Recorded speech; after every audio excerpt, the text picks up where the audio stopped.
Catalysis. Catalysis. The concept of catalysis was explained by Berzelius. It was explained by Berzelius. Okay, let us see. What is catalysis? Catalysis is nothing but the phenomena of increasing the rate of reaction by adding catalyst. Trace amount of catalyst. That phenomenon we call it as what? Catalysis. The phenomena of increasing the rate of the reaction by adding a trace amount of catalyst that was not involving, there was no change in the chemical composition. Okay, by adding a small trace amount of catalyst, if we increase the rate of the reaction, then that phenomenon we call it as what? Catalysis. Now, what are the characteristics of a catalyst? Characteristics of a catalyst. So if you see the characteristic features of a catalyst, so first thing is very trace amount is enough, very less amount. Trace amount is enough. No need to add kgs of 1 kg, 2 kg of the substance. Just 1 gram by 1 milligram is enough. Very trace amount of catalyst is enough. Next one, it do not involve in any chemical reaction. It will not involve. Finally, maybe initially it may involve, but finally, as it is, it will come out. That means it is not involving in any chemical reaction. That is the second point. And one more thing, catalyst it will never changes the chemical equilibrium. As we already discussed, in equilibrium state, catalyst never changes the equilibrium position. It will just reduce the time to bring the reaction to equilibrium. That's it. It just reduces the time. It will not change what? Chemical equilibrium. Next what? Next one, this catalyst, so it do not involve in any chemical reaction. It will never change the chemical equilibrium position. Next what? Catalyst is selective in many cases. It is selective in many cases. Okay, now you don't say that 100% selective. Okay, it is selective in maximum number of cases. It is selective. Okay, for example, for a Haber's process. In Haber's process, while you are preparing the ammonia from nitrogen and hydrogen, what we are using? Iron as a catalyst we are using. So when you use iron only, we are getting ammonia. If you use other catalyst, other product will come. In most of the cases, it is selective in nature. Okay. Next one, a catalyst is there any change in activation energy? Of course, a catalyst will change. It will change activation energy. Okay, and it will not change. It will not change energies of reactants and energies of products. Okay, and it will not change. It will not change delta H, del G, and del S, etc. So these are some characteristics of this catalyst. And as we know, in this catalyst, sometimes what happened to these catalysts are of two types again. There was two types of catalysts are there. Two types. What are those? One is positive catalysts, another one is negative catalysts. What do you mean by the positive catalyst? You told that catalyst is nothing but always increasing the rate of the reaction. Then what is the positive, what is negative? No. Catalyst. Few catalysts may enhance the rate of the reaction and a few catalysts may decrease the rate of the reaction. Based upon that, positive catalyst means they increases rate of reaction. The catalysts which increases the rate of the reaction called positive catalyst. Negative catalyst means they decrease the rate of reaction. Decrease the rate of reaction. Best example for increasing the rate of reaction, positive catalyst, best example, iron. Okay, iron. In presence of iron, Haber's process will take place within minutes. If there was no iron, what happened? It takes long time. Similarly, negative catalyst. What is the best example for negative catalyst? Yes, you take the decomposition of H2O2. Okay, that process of decomposition of H2O2 into H2O and O2 can be retarded by adding glycerol to it. If you add glycerol to the H2O2, somewhat you can reduce the decomposition of H2O2. So here, glycerol acts as what? Negative catalyst. It reduces the decomposition process. Okay, so based upon that rule, two types of catalysts are there.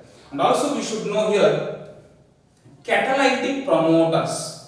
What are promoters? What do you mean by the promote? The name is promotes. That means the substances which promotes the catalytic activity. Which promotes catalytic activity, that substances we call it as what? Promoters. That means they they activate the catalyst so that the rate of reaction will be faster than earlier. So promoters. Examples for the promoters.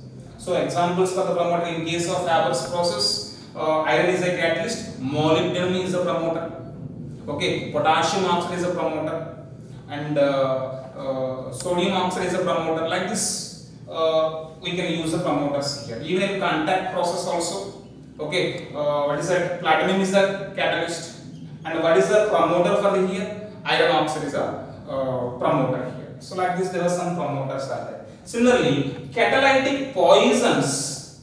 Also we call it as inhibitors.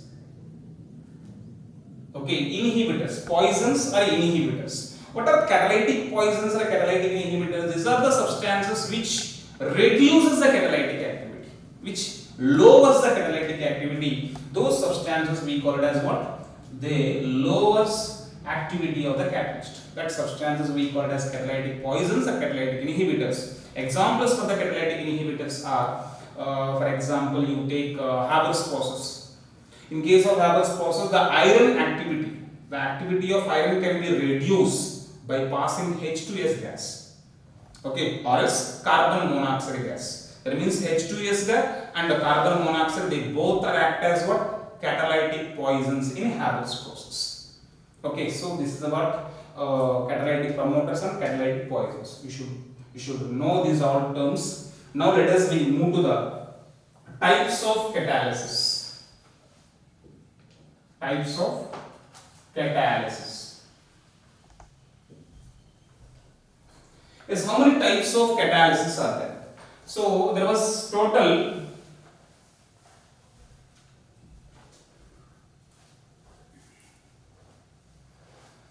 5 types. Okay, the first one is homogeneous catalysis. Homogeneous catalysis. The second one is heterogeneous catalysis, and the third one is autocatalysis, and the fourth one is shape selective catalysis. Shape selective catalysis. And the last one, enzyme catalysis. Enzyme catalysis. Let us discuss this one by one. The first one, as we know, this homogeneous catalysis, heterogeneous catalysis, directly they are given in NCERT book. You can go through that, no doubt. Just go to the examples of that. I just give you a hint. Homogeneous catalysis means here in this catalysis, all the reactants, products, and even the catalysts which are involving in this reaction are in the same physical state. Okay, then that is called homogeneous catalysis. Heterogeneous catalysis means if all the reactants, products involved, and also the at least and the catalyst, out of these all, at least one is not in the same physical state. No need of all. At least one is different from the others. Then that is called what? Heterogeneous catalysis. Best example, Haber's process you take. Nitrogen, hydrogen, ammonia are gases, but iron is what? Solid. So it's the best example for heterogeneous catalysis. So I am not going in detail about these two. I am going to discuss fully about these three. Autocatalysis. What is autocatalysis? Okay, auto means self. Self means here there was no need of any external substance. No need. Okay, we have no need to add any external substance. Here, one of the intermediate product itself will act as a catalyst. Okay, so here in autocatalysis,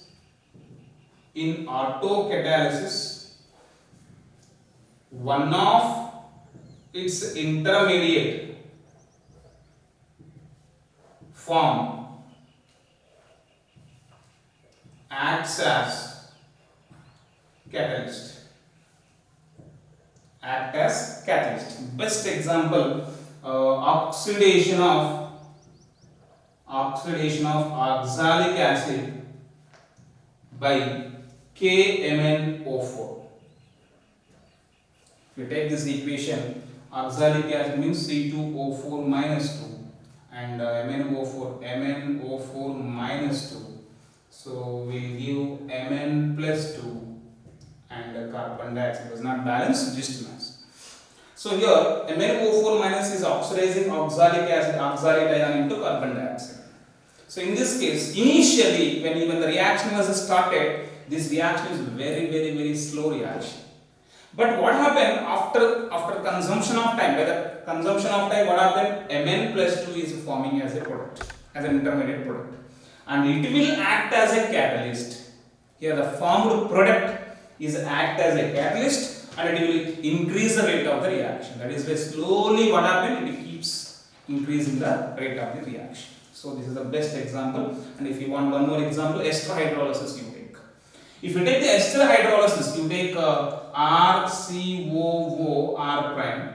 This is on hydrolysis. We are getting carboxylic acid plus alcohol. So this carboxylic acid formed will act as a catalyst, and it will further increase the rate of the hydrolysis. So this is the best example. One more example. So like this. This is what autocatalysis. Autocatalysis means there was no need of any external agent, external addition. Here, one of the formed product itself will act as a catalyst and increase the reaction. Next, fourth one, shape selective catalysis. Shape selective catalysis. So if you take this shape selective catalysis,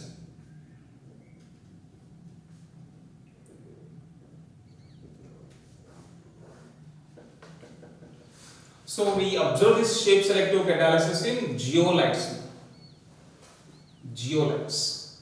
So what are zeolites? Zeolites is nothing but what? Aluminosilicates. Aluminosilicates. You may get it. What do you mean by aluminosilicates? Aluminosilicates are nothing but what? They are generally like this. The structures will be there, network like structure, but at some of the places silicon is replaced by aluminium. But what is the charge over the silicon? +4, but aluminium is +3. With this what happened? There was some positive negative charge will be more. So +4 charge is replaced by +3. With this what happened? The positive charge decrease. Positive charge decrease means negative charge was increase. To neutralize that negative charge, in between these interstitial spaces, some metal ions will accommodate. What is the metal ions they accommodate? That is, it can be Na plus ion, K plus ion, like this smaller metal ions can accommodate in the interstitial spaces. That is what we call as generally zeolites. Zeolites generally, these aluminosilicates, these are like honeycomb-like structures. Honeycomb-like structure, like have you seen that honeycomb? So in the same way, there are so many pores are there. Okay, honeycomb-like structure, and in that honeycomb-like structure, there are some water vapors are there. So to evacuate that water, before we are going to use this aluminosilicates, what we need to do, and one more thing before that, why we are calling this shape selective catalysis? So this catalysis depends on two factors. One is it depends upon shape of shape of zeolite, and what shape, whether it is a spherical shape, star shape, amoeba shape, so it depends upon shape of the pores, and also depends upon size of adsorbate. Size. Why? Because all adsorbates cannot accommodate on the pores. The adsorbates whose size is lesser than the pore size, those ions only can accommodate in these interstitial spaces. That is why it depends upon two factors. One is shape, another one is size. That is why this is what we call as shape selective catalysis. Okay, aluminum silicate is the best example. Why? Because they are honeycomb-like structure, and before we are going to use that, what we need to do, we should keep it in a vacuum. Okay, by heating it in a vacuum, all the water that was present in the interstitial spaces will evaporate. Now the pores are free, empty. Into the pores, the metal ions will go and insert and accommodate, and they forms sodium or potassium aluminum silicate. That is what we call as zeolites. And one more thing, the best example for zeolite is ZSM5. And what is the role of ZSM5? It is directly using to convert alcohols directly into gasoline. Gasoline is hydrocarbons. Directly to convert alcohols into gasoline, we are using the catalyst what? ZSM5. So this is about the shape selective catalysis. Next, let us move to the last one, that is what? Enzyme catalysis. Enzyme catalysis. First of all, you should know about enzymes. As a biology student, you should be very well known about the enzymes. I am just giving you a brief introduction about the enzymes. Enzymes are nothing but these are complex nitrogenous organic substance. Enzymes are nothing but, how you simply define the enzyme? It is nothing but complex means big. Complex nitrogenous organic substance, we call it as what? Enzymes. And enzymes are generally proteinaceous nature. And enzymes are having high molecular weight. Why? Because they are complex nature. Because of its complexity, their total molecular mass will be very, very high. And because of its proteinaceous nature, it will not be soluble in the water completely. So they form colloidal solution. And dissolution. And if you see these enzymes, they are highly specific. Enzymes are highly specific, and they can work only at optimum conditions. Only at suitable conditions only they can work. And also these enzymes also we call it as biocatalysts. What is the reason why we are calling it as a biocatalyst? Why? Because these are the catalysts only. Enzymes, what is the nature, what is the action of enzymes? They play the same role as like catalyst. But these are the catalyst produced by living organisms. Okay, so these are produced by living organisms. Okay, that is why we are calling them as a biocatalyst. And one more thing, you may get the doubt, sir, these are produced by living organism. Are they work only within the body, or they can work in outside the body? No. Even though they are produced by the living organism, they can work even within the body and outside of the body. Okay, even in the non-living state also they can play the same. So they can work within body or outside of the body. So these are some features about the enzymes. Understood? Enzymes are nothing but complex nitrogenous organic substances, and they are proteinaceous nature, and their molecular weights are very, very high, and they form colloidal solutions. They are highly specific in nature in their action, and they can work only at optimum conditions. And they are also called biocatalysts. Why? Because they are produced by the living organisms, and they can even work within the body and also outside of it. We discuss few examples of enzymes.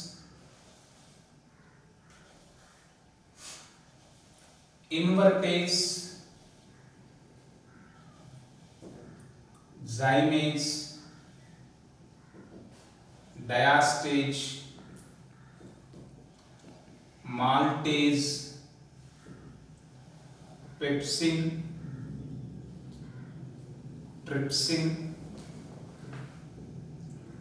urease. So these are the few examples. Next, invertase. What is the role of invertase? Invertase convert sucrose to glucose. Conversion of sucrose to glucose done by the invertase enzyme. And what is the role of zymase? Zymase converts glucose to alcohols, ethanol simply. Okay, during the fermentation of alcohol from the sugarcane juice, we use these two enzymes, invertase and zymase. Next, diastase. Diastase converts starch into maltose. Maltose. Conversion of starch to maltose, diastase enzyme. And the maltase enzyme converts maltose into glucose. Maltose is the disaccharide, glucose is the monosaccharide. Conversion of disaccharide to monosaccharide is maltase enzyme. Pepsin. Pepsin is for proteins. Proteins are converted and hydrolyzed into polypeptides. Peptide chains. Pepsin can hydrolyze the proteins into polypeptides. And trypsin converts proteins to polypeptides, and this polypeptide chains further hydrolyzed into amino acids. It has a high capacity. Pepsin and trypsin. And urease converts urea into ammonia. Okay, so this is about what the enzymes and their action. Next, coming to the characteristic features. Characteristic features of enzymes or enzyme catalysis. If you take characteristic features, mainly the enzymes are highly efficient. They are highly efficient compared to catalyst. Already catalyst will enhance the rate, but enzymes also will enhance the rate. But when you compare enzymes and catalysts, enzymes efficiency is more compared to the catalysts. Enzymes are highly efficient than catalysts. Next one, they are highly specific in nature. Okay, enzymes are highly specific compared to the catalyst. Why? Because if you see that some reactions, one catalyst can play more than 2-3 reactions also.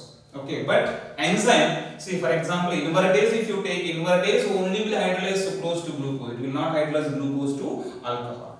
So their action is highly specific.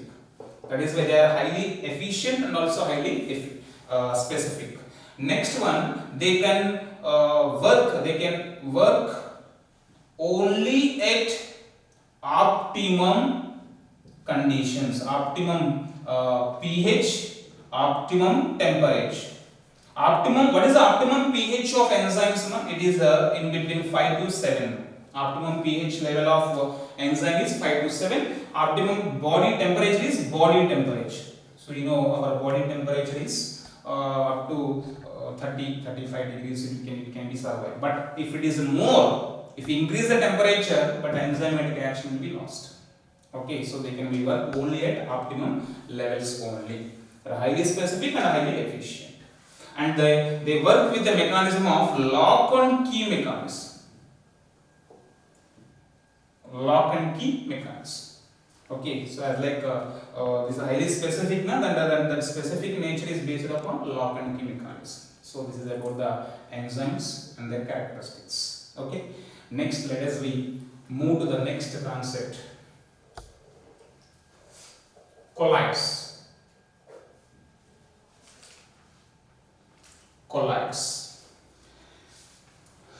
What are colloids?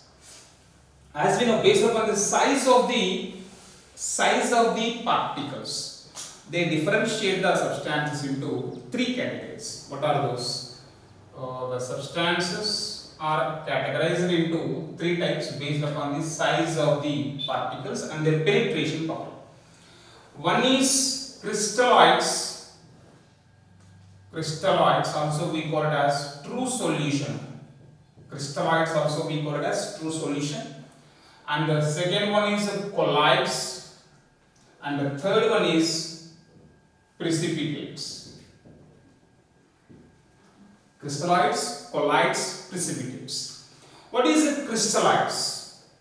Crystalloids are nothing but if the size of the particles is less than 1 nanometer. If it is less than 1 nanometer, nanometer means it is less than 10 power minus 9 meters.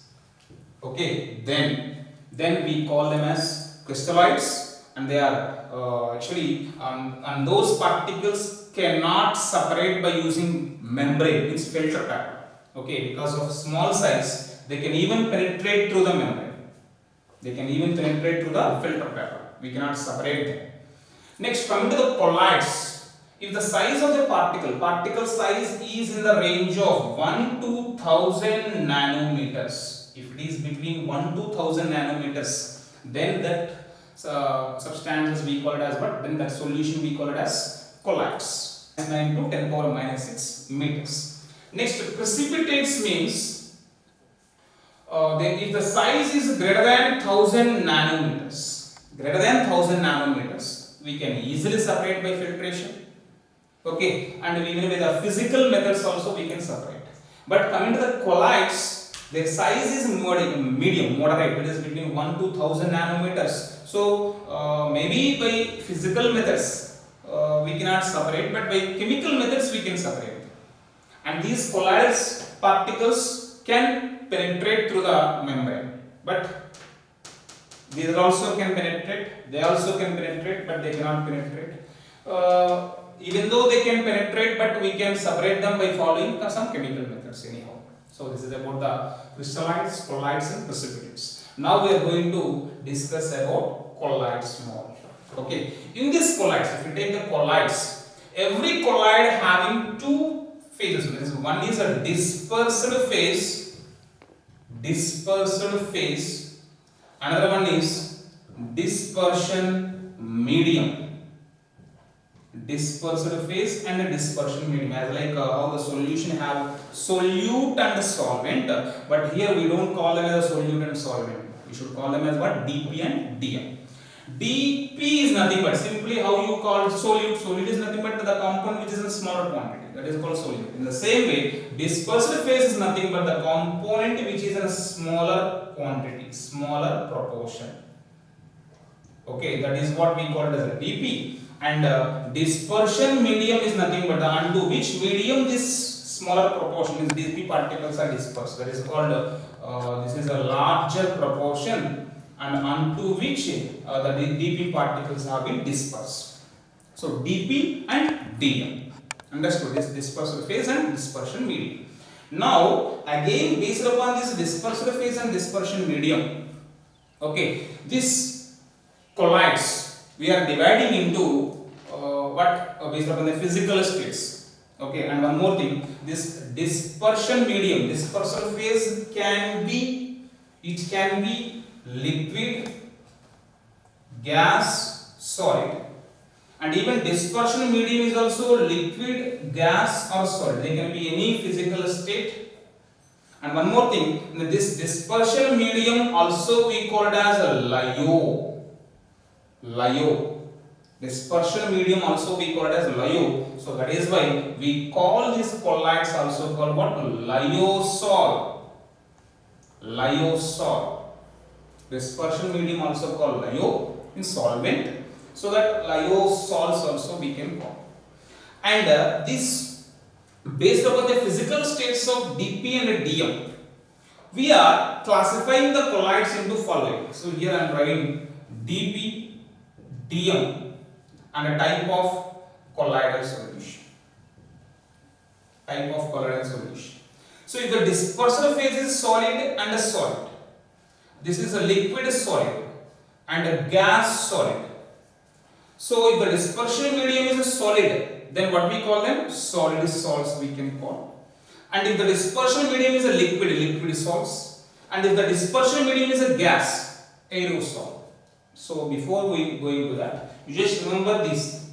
First one, aerosol, aerosol, aquasol, aquasol, alcohol. Okay, these three, and solidisol. Solidisol. These are four terms you should be known. What is that? Aerosol. Aerosol means if the dispersion medium is air, gas, then what we call them? Aerosol. And aquasol means if the dispersion medium is water, then we call them as aquasol. And alcohol means if the dispersion medium is an alcohol, then we call them as alcohol. And solidisol means if it is a solid state, then we call them as solidisol. Now here all the dispersion mediums are solids, so we call them the solidisols. Else solid in solid, simply we call it as solidisol. There was no other name. But a liquid in solid we call it as gel. Next, gas in solid, again we call it as solidisol. Next, solid in liquid, liquid in liquid, gas in liquid. This all we call it as what? Liquid salts. And solid in liquid we call it as what? Solid in liquid. What we call? This is what? Simply solid in liquid we call it as creams. Okay. Next, liquid in liquid we call it as emulsions. And gas in liquid we call it as gas in liquid, means liquid is all we can call, no problem. Next, aerosols, that is solid in a gas, liquid in gas, gas in gas will not exist. Solid in gas, liquid in gas. Now here, solid in gas, what we call solid in gas. Solids in gas. Best example, smoke. Okay, smoke or dust. So they are anyhow. Here the dispersion medium is the gases, what we call aerosols. These are aerosol type. Example, smoke and dust. Liquid in gas type. Best example of fog, mist. Okay. So these all will come under liquid in gas. And examples for solid in solid. Solid in solid example, gemstones. Okay, gemstones is the best example. Liquid in solid, gels. Liquid in solid example, paints you can take. Paints, vanishing creams. Next, gas in solid example. Gas in solid example, pumice rubber or foam rubber. Pumice stones and the foam rubber is the best example. Solid in liquid. Solid in liquid. Solid in liquid example, you can take creams. You can take. Okay. Next, liquid in liquid emulsions. Milk, and then liquid in liquid. Okay, milk is the best example. Next one, gas in liquid. Gas in liquid, best example. Gas in liquid. They become true solutions. Okay, anyhow, so these are some examples for these types of colloidal solutions.